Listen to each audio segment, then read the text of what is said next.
அண்ணாமலை தனது உருட்டல் மிரட்டலை எல்லாம் ஏதாவது லெட்டர் பேட் இயக்கத்திடம் வைத்துக் கொள்ளட்டும் என்று இந்து சமய அறநிலையத்துறை அமைச்சர் சேகர் பாபு விமர்சித்துள்ளார்.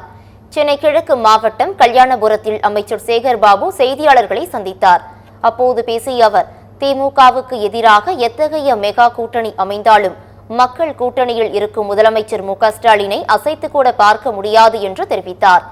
அமலாக்கத்துறை மற்றும் வருமான வரித்துறை அலுவலகங்களில் உள்ள இந்தி எழுத்துக்களை முடிந்தால் திமுகவினர் கருப்பு மையால் அழிக்கட்டும் என்று அண்ணாமலை பேசியது குறித்து செய்தியாளர்கள் கேள்வி எழுப்பினர்.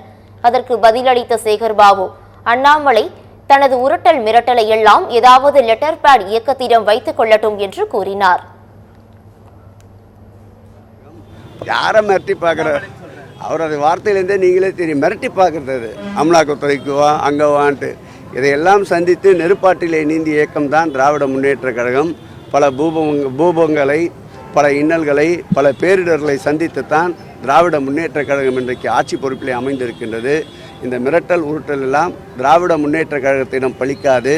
ஏதாவது லெட்டர் பேட் இயக்கங்கள் இருக்கும், அவரை போய் மிரட்டி பார்க்க சொல்லுங்கள்.